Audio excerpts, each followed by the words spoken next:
Assalamualaikum warahmatullahi wabarakatuh. Para tamu Allah yang kami hormati, saat ini kita bersama dengan Direktur Jenderal Penyelenggaraan Haji dan Umroh, Pak Hilman Latif, yang biasa kami sapa dengan Kang Dirjen, juga ditemani oleh Kasubdit Pendaftaran dan Pembatalan Haji Reguler, Nur Halis, dan bersama dengan Kasubdit Dokumen, Pak. Nama saya Zainal Ilmi, Kasubdit Dokumen dan Perlengkapan Haji Reguler. Gimana kabarnya nih Kang Dirjen? Alhamdulillah baik, ya, sehat. Mudah-mudahan Haji 2023 lancar ya Kang Dirjen ya? Insya Allah doakan ya. Baik. Ini Kang Dirjen, jadi lagi banyak keresahan di masyarakat terkait, yang pertama mungkin kami perlu informasi, apa sih bedanya BPIH dengan BIP itu? Oh iya ya, memang ini istilah ini mirip-mirip ya. Dan yang mengenal dengan baik istilah ini mungkin juga di Direktorat Penyelenggaraan Haji dan Umroh ya, dan beberapa mitranya lah gitu ya, di DPR yang sudah paham betul. Untuk masyarakat umum, memang dua istilah ini belum banyak diketahui. Yang disebut BPIH ya, dengan huruf besar biasanya. Ya. BPIH itu adalah biaya penyelenggaraan ibadah haji. Nah, jadi itu adalah biaya yang diperlukan oleh seorang jamaah secara keseluruhan, ya, dari mulai jamaah mengurusi dokumen, ya, visanya, kemudian layanan pada saat di asrama, pada saat akan berangkat, ya, kemudian juga untuk layanan di Saudi, ya, transportasi, makan, penginapan, transport lokalnya, transport antar kota ya di sana, semuanya. Jadi semua layanan dan semua keperluan untuk seseorang itu, ya, biaya yang diperlukan itu disebut dengan BPIH, ya, total.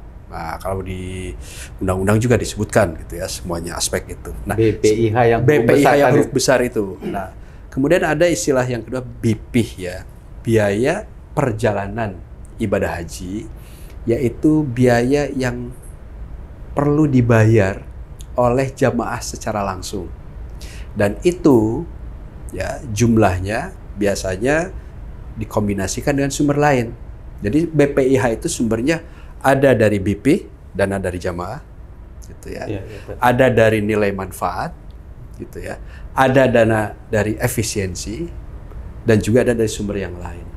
Nah, semua itu untuk keperluan satu jamaah itu disebut BPIH. Tapi jamaah hanya perlu membayar BP-nya. Ya mungkin dulu disebut ONH ya, ongkos naik haji. Berapa harganya jamaah harus bayar? Nah, itu yang disebut BP. Baik, Kang Dirjen. Kemudian mungkin yang kedua, sama-sama kita udah maklum di pengajuan BPIH dan BIP di 2023 ini ada kenaikan yang kita bisa katakan signifikan lah ya, sampai dari dibanding 2002 ke 2023 itu kenaikan secara total 540 ribuan. Tapi yang proporsi yang dibayar oleh jamaah untuk tahun 2023 itu mencapai 69 juta, yang sebelumnya hanya 39 rata-rata. Nah, kira-kira ini gimana penjelasannya, Kang Dirjen? Ya, jadi kita di Kementerian Agama berdiskusi dan berbagai pihak ya, terutama dan mitra kita di BPKH ya, dalam merumuskan BPIH tadi. Sebetulnya total biaya yang dibutuhkan penyelenggaraan haji itu berapa sih per jamaah ya, total dari A sampai Z gitu. Nah, kemudian kita mengidentifikasi ya, termasuk juga harga di Saudi seperti apa, ada kenaikan atau tidak ya. Pajaknya bagaimana? Seperti tahun lalu kan, sebelumnya nggak ada pajak, tapi kemarin sudah ada pajak 15%. Info terbaru saat ini ada pajak dan zakat perusahaan. Baru. Zakat dan Zakatnya. Jadi morales sekitar 20%, Pak.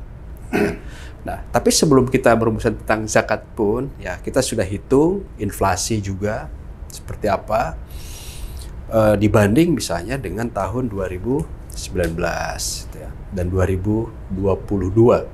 Nah, biaya yang lain yang berpengaruh, misalnya dolar.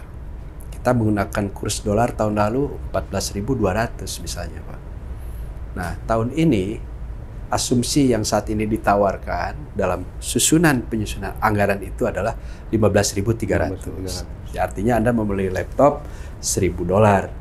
Tahun lalu harganya 14.200. Tapi kalau tahun ini dibayar rupiahnya 15.300. Kalau disetujui. Nah, ini kan akan disesuaikan nih.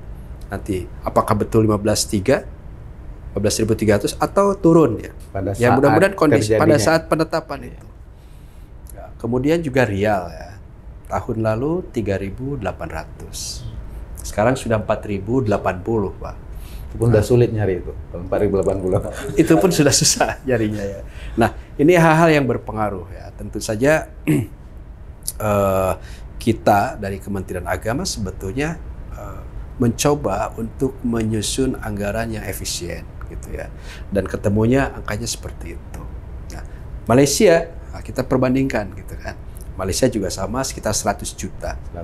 Ya, jadi tidak jauh berbeda sebetulnya anggaran kita itu.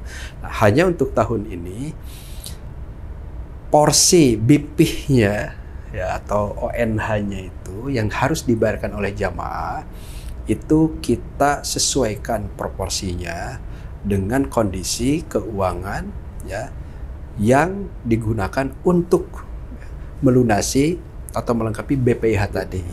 Kalau dulu ya sebetulnya waktu tahun lalu Pak Alam itu sudah 50-50 lebih ya. 50. Tetapi kemudian karena ada sesuatu dan lain hal masa Covid, ada kenaikan di masyair atau pelayanan ketika jamaah berada di Arafah, ke Musdalifah dan Mina itu tiba-tiba naik ya 300-400% Pak. Biasanya 1.300 sampai 1.500 lah di situ atau 5 juta rupiah. Kemarin tiba-tiba menjadi 22 juta rupiah ya, 5.656 ya, 87.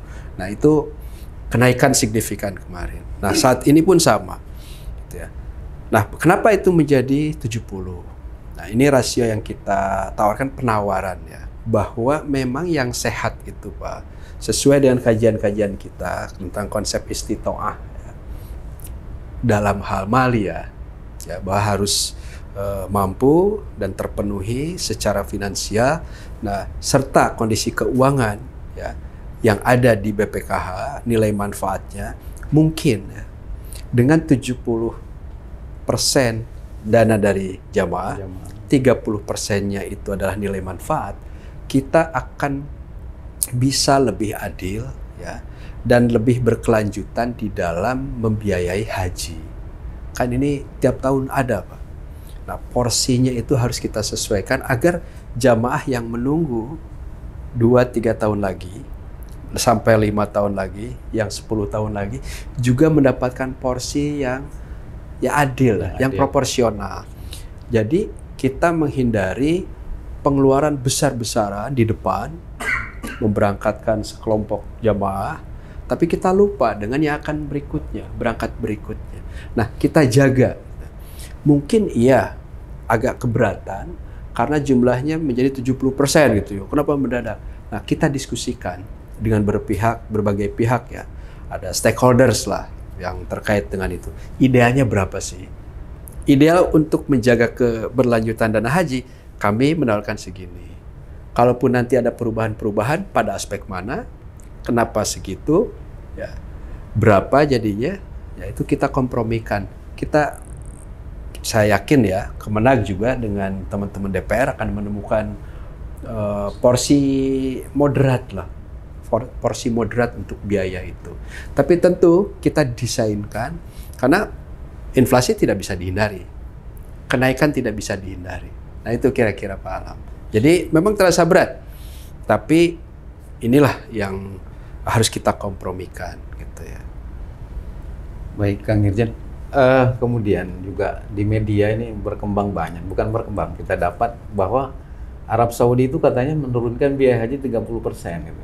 Kok malah Kementerian Agama, CQ Dirjen PHU kok malah naik gitu. Nah ini mungkin logisnya di mana Kang Irjen? Jadi ada juga ini banyak yang nanya-nanya begitu. Ya, jadi ini berita yang berkembang ya. Jadi ketika memberikan judul juga wartawan kan yang mudah dibaca lah gitu kan. Yang menarik. Mudah dibaca, mudah dipahami publik gitu ya. Menurunkan 30% berdasarkan satu berita yang beredar di luar.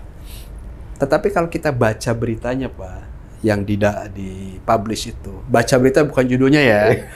Kalau baca beritanya juga mereka merangkan bahwa Saudi menurunkan biaya layanan haji untuk jamaah domestik sebesar 30%. Itu jelas. Bahkan berita yang di bahasa Indonesianya pun sama. Tapi kemudian ya mungkin itu banyak yang nggak terbaca. Tapi betul bahwa masyarakat juga barangkali belum paham yang dimaksud dengan layanan haji itu apa. Nah, yang dimaksud layanan haji bukan keseluruhan proses penyelenggaraan haji. Tetapi di Arab Saudi, dan bukan layanan haji di Arab Saudi semuanya, bukan. Tetapi adalah layanan ketika jamaah berada di Arafah, Muzdalifah, dan Mina. Layanan itulah yang kemudian diturunkan setelah tahun lalu harganya sangat tinggi. Nah, jadi diturunkan. Kenapa untuk domestik diturunkan?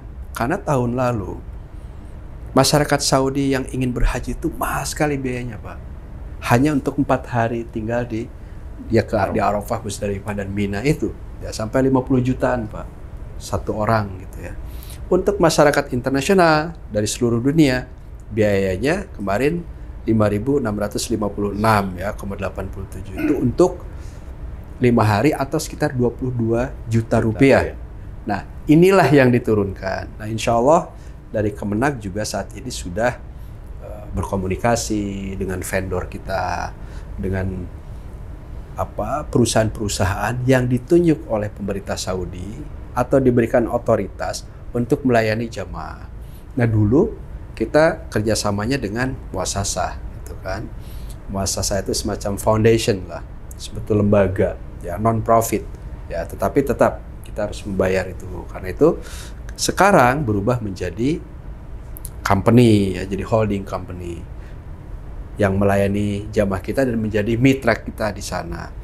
Jadi kita sekarang sudah berhadapan dengan sebuah lembaga bisnis. Kementerian Agama ada yang melayani dari perusahaan-perusahaan. Dan kira-kira dealnya akan bagaimana. Dan kami saat ini ya, sejak bulan Desember sudah melakukan negosiasi-negosiasi, ya, bertemu dengan berbagai masyair untuk bisa ya mengurangi dana itu. Dan alhamdulillah ya bisa. Tetapi layanan yang lain nanti kita lihat dalam 1 bulan ini. Makasih banyak Kang Dirjen atas pencerahannya. Mungkin ada pesan-pesan untuk para netizen yang sangat meriah. Dan ada yang pro, ada yang kontra. Gitu. Ya, saya sangat senang Pak dengan respons publik ya. Publik berhak tahu, publik ingin mengetahui, dan saya senang karena juga upaya kita ya untuk membangun satu sistem yang lebih kuat gitu ya ke depan tentang keuangan haji itu sudah mendapatkan perhatian banyak pihak gitu ya. Jadi orang sudah mengenal, oh ada istilah ini, ada istilah itu, dan mudah-mudahan ya apa yang disampaikan para netizen, keberatannya bisa kita perhatikan juga, ya. Kemudian rasionalitasnya apa yang dibangun. Tapi ingin saya sampaikan bahwa dalam dunia perhajian ya, isu tata kelola ya, isu tentang perdagangan antar negara, isu tentang peraturan antar negara, itu banyak hal yang bisa dipelajari Pak, termasuk untuk anak-anak muda lah. Saya menyarankan juga mereka bisa ikut belajar tentang dunia perhajian, termasuk ekosistem ekonomi haji yang juga ingin kita dorong. Ya mudah-mudahan saya kira ke depan banyak orang tahu, banyak orang belajar, dan kita bisa membuat sistem yang lebih baik lah, insya Allah. Baik. Gitu Pak. Siap. Terima kasih Kang Dirjen Sama-sama. atas pencerahannya.